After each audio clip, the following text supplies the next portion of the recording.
Alright guys, welcome back. So let's have a look at BigBear. So we have covered this name many times and I want to just go through it once again. So stock at $9.60. Yeah, it is trying to hint maybe this is the resistance, this is what it's trying to get over. I mean, a lot of people may be anticipating that the stock could trade possibly above 10 bucks. But again, these videos are purely for entertainment and education purposes only. I don't own this stock. I'm not trading options. It is on my watch list. I have been watching certain levels that I'm going to share right here where, yeah, a couple days ago, I don't know, when did they talk about this one? Around somewhere here, probably. Yep, we were talking about this stock possibly staying, if it stays around these $8 levels and shorts get in trouble, this can just swipe and get this stock basically above $10 level. So this is exactly what's happening. So 2 days of a down tick, or it struggled above this around this $9.50. And yesterday when it tried to push these levels, I mean, I think I mentioned it in Discord saying that, hey, this is moving on a lower volume, so you got to be careful. And that's why it just flushed down. Significantly much lower volume yesterday on a daily. And even the first like 2 hours when it was trying to push, I was convinced that it wouldn't get back above it because volume was not as impressive. So today, well, we got back above this 950. That was that's the level I was watching on hourly candles. But on a daily, I mean, I have shared it many times already. How many times we have talked about this name? $10.14, that's your resistance, and you have a little bit of a resistance above that at around 12. You have a resistance at around 10, 11, maybe a little bit at around $12 and $12.70 or so. This is the highest ever closing price for the stock. So that's the level I'm watching at the moment to the upside. But to the downside, you got to be careful, okay? You got to be super nimble as well. As soon as you see this situation where volume gets lower and lower, you'll see that the upside, momentum will get slower and it can easily flush down. I mean, there's a risk of this stock going either way, up or down, okay? But so far, what has been happening is it's pretty much people who are trying to short this name. They were aggressive anytime the stock slows down. I want to show you on a volume where's that data? Yesterday, the day before yesterday, 51% of the volume. Yesterday, 47% of the total volume was traded short. Again, this is not an accurate data, okay? This is not complete data, but from the reported volume, most of the float, half of the volume traded was short. And as soon as stock trades above those levels, well, these people are now underwater. If they started shorting it, let's say yesterday at around, let's go back. So anybody who was short this stock, literally yesterday, the day before yesterday, anybody who shorted it below 950, underwater. Maybe 30 cents higher right now, sure. But anybody who shorted at lower levels, I mean, these guys got squeezed today. This is what it is, okay? And how do you know about that? I mean, this is purely my guessing, but I have seen it many times already where you see a stock that doesn't have available shares to short. Let's say this is the opening in the morning. There were no shares available, people who could short. So if there's no available shares to short and stock is trying to push higher, well, guess what? Everybody's a buyer now. And even the people who are short, and they are the ones fueling it higher. And on the other hand, there are traders like me who, some maybe day traders who just trade the momentum in and out during a day.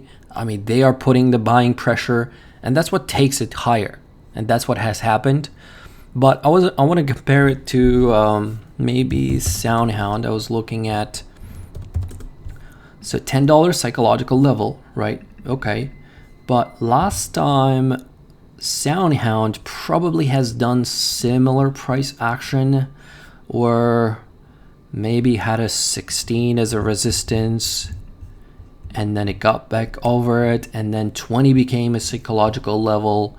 Maybe something like this I'm looking for. Maybe if tomorrow is a down day and it tries to trap people, then Friday, which is long weekend coming up in the next this weekend, so Monday is a President's Day, market is going to be closed, and Friday shorts can definitely get nervous, and this stock could finally probably break that $10 strike level, $10 price, and I would expect it to go all the way to those levels.